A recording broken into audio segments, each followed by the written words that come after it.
I'm here to talk about success.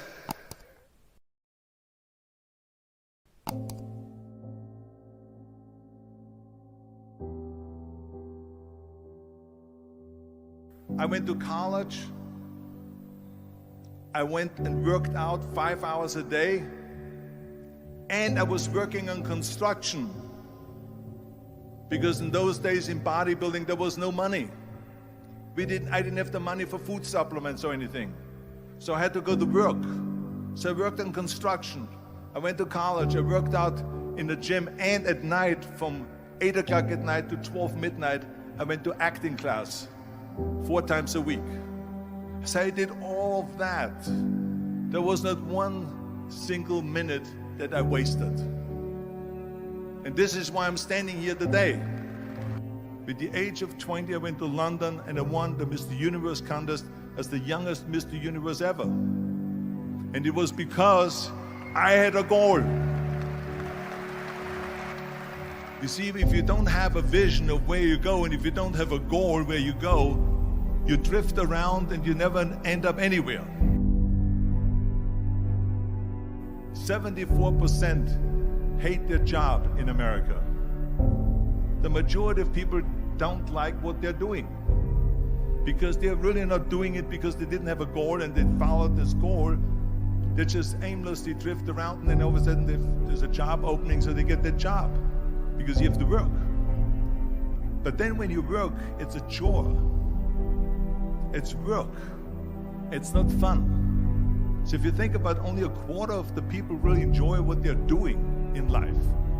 So people always ask me, when they saw me in the gym in the pumping iron days, they say, why is it that you're working out so hard? 5 hours a day, 6 hours a day, and you have always a smile on your face. The others are working out just as hard as you do, and they look sour in the face. Why is that? And I told people all the time, I said, because to me, I'm shooting for a goal. In front of me is the Mr. Universe title. So every rep that I do gets me closer to accomplishing that goal, to make this goal, this vision, turn into reality. Every single set that I do, every repetition, every weight that I lift will get me a step closer to turn this goal into reality. So I couldn't wait to do another 500-pound squat. I couldn't wait to do another 500-pound bench press. I couldn't wait to do another 2,000 reps of sit-ups. I couldn't wait for the next exercise. So let me tell you something, visualizing your goal and going after it makes it fun. You got to have a purpose no matter what you do in life. You got to have a purpose. And Muhammad Ali worked his butt off. And I saw it firsthand. And I remember that there was a sports writer that was there in the gym and he was working out and he was doing sit-ups. And they asked him, how many sit-ups do you do? And he said, I don't start counting until it hurts. Now think about that. He doesn't start counting his sit-ups until he feels pain. That's when he starts counting. That is working hard.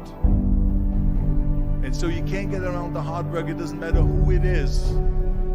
Work your ass off. There is no magic pill. There is no magic out there.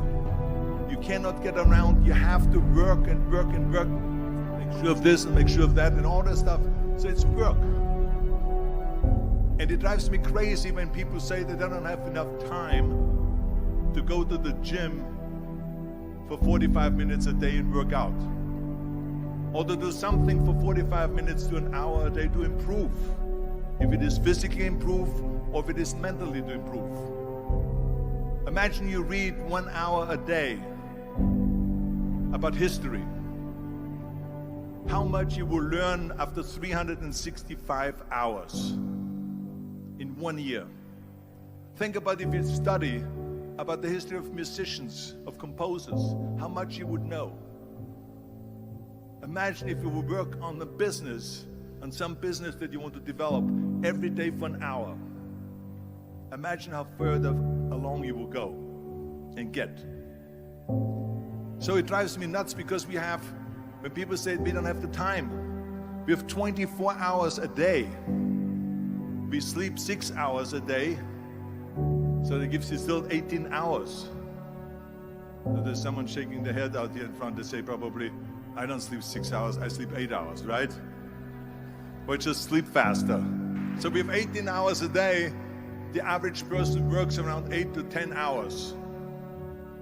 So let's assume it's 10 hours, so we have 8 hours left. Then you travel around an hour a day, maybe 2 hours a day. So now you have still 6 hours left. So what do you do with these 6 hours? What do you do with these 6 hours? Then we eat a little bit, then we schmooze a little bit, talk a little bit to people and all that stuff. But you can see how much time there is available if you organize your day. So you got to work hard. I hate plan B. And I tell you why.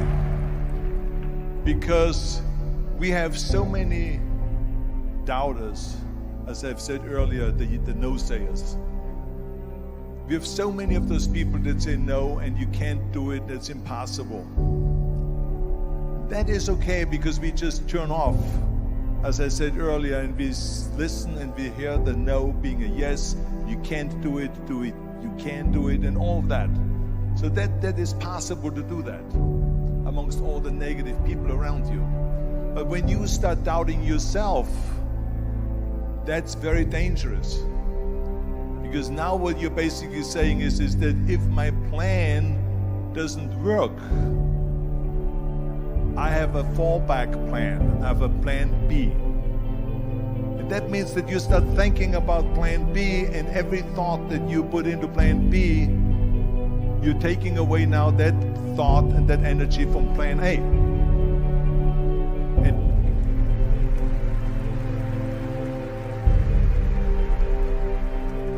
And it's very important to understand that we function better if there is no safety net, because plan B becomes a safety net. It says that if I fail, then I fall and I get picked up and I have something else there that will protect me. And that's not good, because people perform better when there's no safety net. People perform better in sports and everything else if you don't have a plan B. I'm telling you, I've never ever had a plan B. I made a full commitment that I'm gonna go and be a bodybuilding champion. I made a full commitment that I'm gonna be in America. I made a full commitment that I'm gonna get in the show business and I'm going to be a leading man. No matter what it takes, I will do the work. I will do the work over and over and over until I get it. And the same was in politics and everything like that. So to me, it is very dangerous to have a plan B, because you're cutting yourself off from the chance of really succeeding. And the reason, one of the main reasons why people want to have a plan B is because they are worried about failing. What is if I fail, then I don't have anything else? Well, let me tell you something. Don't be afraid of failing, because there's nothing wrong with failing. You have to fail in order to climb that ladder.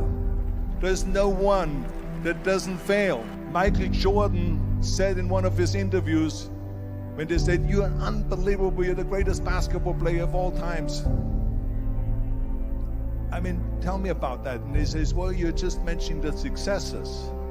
But he says, for me to become the greatest basketball player, I missed 9,000 shots when I was playing basketball at the NBA games.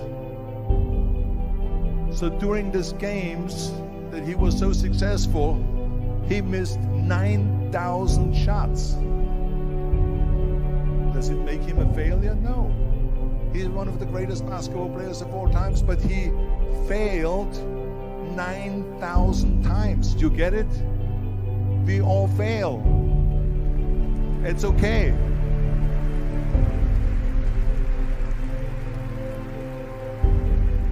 What is not okay is that when you fail, you stay down. Whoever stays down is a loser. Winners will fail and get up, fail and get up, fail and get up. You always get up. That is a winner. That is a winner. I failed in bodybuilding. I lost bodybuilding competitions. I lost powerlifting competitions. I lost weightlifting competitions. I had movies that went in the toilet and that were terrible and got the worst reviews. And in politics, I remember I had many of the initiatives on the ballot, and we lost. My approval rating in California went down to 28%, and then it went back up again, and I won again the governorship. Hey, we all lose. We all have losses. This is okay, and this is why I say don't be worried about losing, because when you're afraid of losing, then you get frozen. You get stiff, you're not relaxed. You got to be, in order to perform well in anything, if it's in boxing or if it is on your job or with your thinking, is only happening when you relax. So relax. It's okay to fail. Let's just go all out and give it everything that you got. That's what it is all about. So don't be afraid to fail.